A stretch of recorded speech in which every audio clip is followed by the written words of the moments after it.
नमस्कार मित्रांनो, खरं तर विधानसभा निवडणूक 2024 मध्ये एका बाजूला महायुती, दुसऱ्या बाजूला महाविकास आघाडी, तिसरीकडे वंचित बहुजन आघाडी, चौथीकडे मनसे आणि पाचवीकडे तिसरी आघाडी हे एकमेकांच्या विरुद्ध उभे ठाकणार आहे। परंतु या सगळ्यांमध्ये सगळ्यात जास्त चर्चेचा विषय आहे तो म्हणजे जरांगे फॅक्टर। जरांगे पाटील नेमके उमेदवार देणार का, किती देणार आणि कसे देणार याबद्दल वेगवेगळ्या चर्चा होत असतात।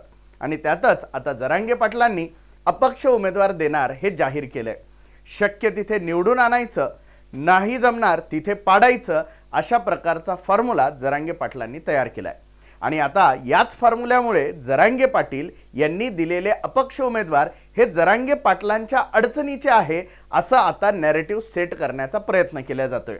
एका बाजूने मराठा समाजाला दिशाभूल करण्याचं काम काही लोक सध्या करायला सुरुवात करत आहे। मग या सगळ्या गोष्टींचं उत्तर काय असेल?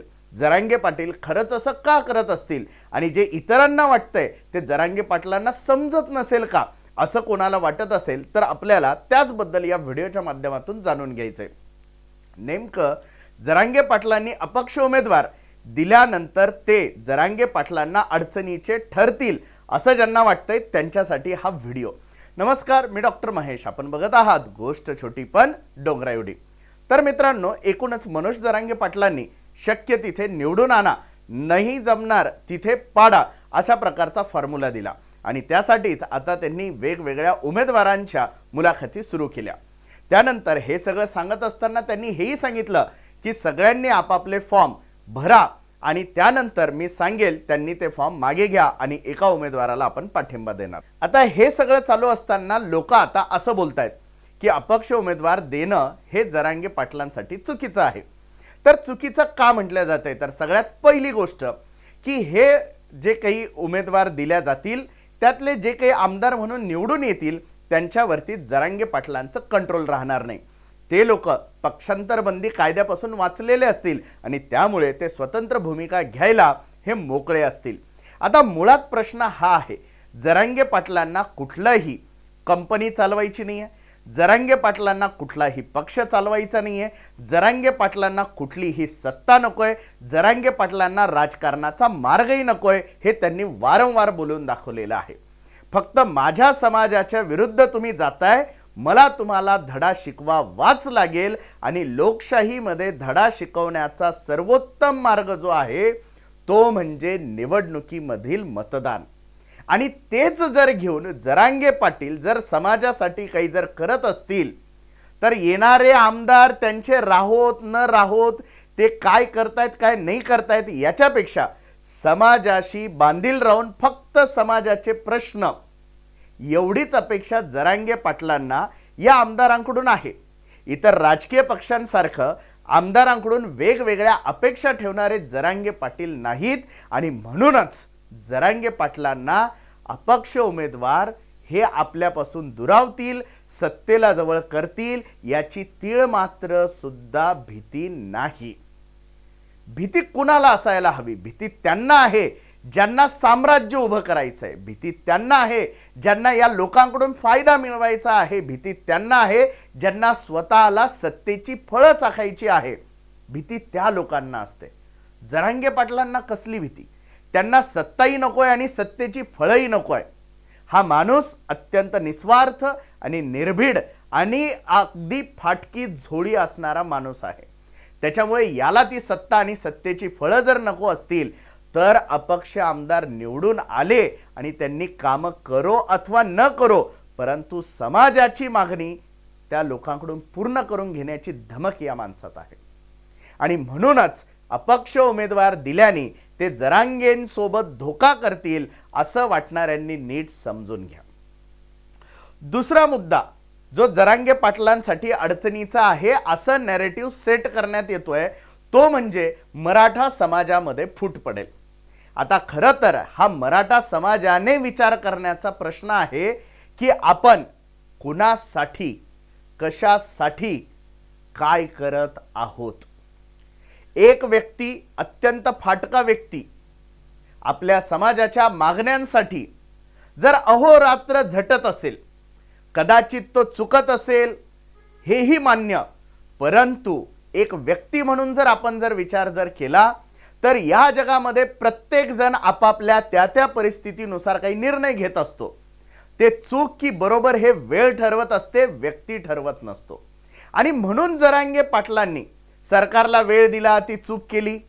आता उमेदवार दिल्याने असं होणार तसं होणार असं जर कोणाला वाटत असेल तर एक गोष्ट लक्षात घेतली पाहिजे, त्यांचे निर्णय चूक आहे की बरोबर आहे हा विचार करण्याऐवजी त्यांच्या निर्णयामागची मानसिकता ही समाजाच्या बाजूनी आहे की नाही, ते जे काही निर्णय घेत आहेत त्याच्यामध्ये प्रामाणिकपणा समाजाच्या बाजूनी आहे की नाही, या सगळ्या गोष्टींचा जर आपण नीट विचार केला तर एकच गोष्ट लक्षात येते की या माणसाचं बोलणं, यांचे निर्णय हे वेगळे कदाचित पटणारे न पटणारे असतीलही, परंतु त्यांच्यातला प्रामाणिकपणा तुम्ही नाकारू शकत नाही.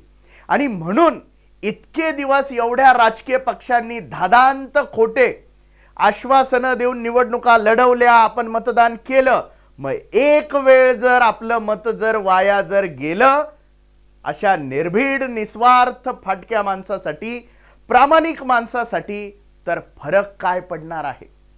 गेली 70 वर्ष या राजकीय प्रस्थापित लोकांना आपण खांद्यावर घेऊन नाचतोय. मग एक वेळ जर विस्थापितांच्या नेत्याला खांद्यावर घेऊन नाचलं तर फरक काय पडणार आहे?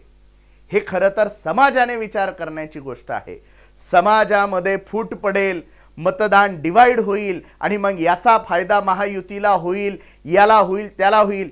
फायदा कुणाला होईल हे डोक्यात घेऊन जरांगे पाटील लढत नाहीयेत. जरांगे पाटीलांची लढाई ही समाजाच्या अस्तित्वाची लढाई आहे आणि त्यामुळे समाजाचं अस्तित्व दाखवणं गरजेचं आहे, ना की आपण जिंकणार की हारणार, मग आमदार बनला तर काय होईल, मग नाही बनला तर काय होईल, बनल्यानंतर तो पळून गेला तर काय होईल, वगैरे वगैरे वगैरे विचार करण्याऐवजी आपला समाज एकसंध आहे हे दाखवणं जास्त गरजेचं आहे. तिसरा मुद्दा, जरांगे पाटलांनी अपक्ष उमेदवार दिल्याने होणारी अडचण जी सांगितल्या जाते ती अडचण आहे की पक्षांतर बंदी कायद्यापासून या लोकांना प्रोटेक्शन मिळेल, मराठा समाजात फूट पडेल आणि या सगळ्या गोष्टींचा फायदा हा महायुतीला होईल. तर मी आत्ताच जे सांगितलं की कोणाला फायदा होईल कोणाला तोटा होईल यावरून गणित ठरत नसतात.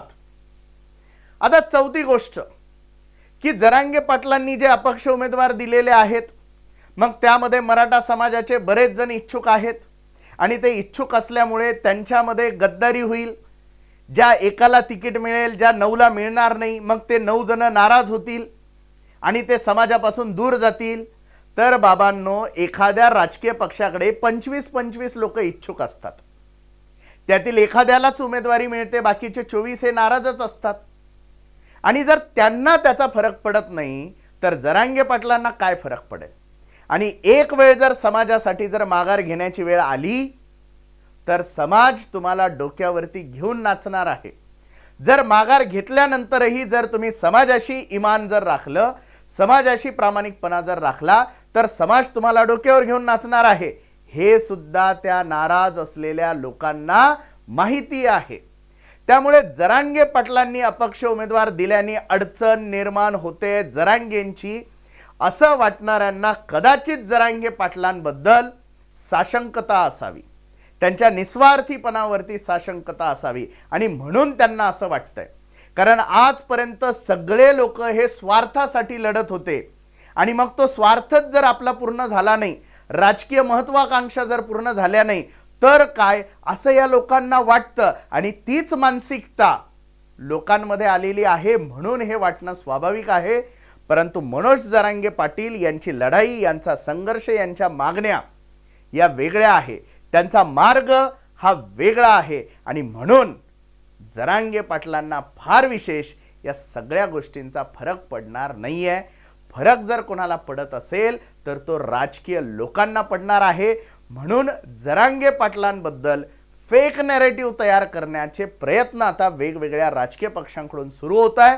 कारण मराठा समाज जर एकसंध जर राहिला तर तो सगळ्याच प्रस्थापित राजकीय लोकांना तोट्याचा ठरणार आहे, मग ते महायुती असो की महाविकास आघाडी असो। मित्रांनो, जर हा व्हिडिओ आपल्याला अभ्यासपूर्ण, माहितीपूर्ण, विश्लेषणात्मक जर वाटला असेल तर हा व्हिडिओ जास्तीत जास्त लोकांपर्यंत पोहोचवा। आणि जर अजूनही आपण आमचं हे चॅनल जर सबस्क्राइब केलं नसेल तर या चॅनलला नक्की सबस्क्राइब करा। धन्यवाद।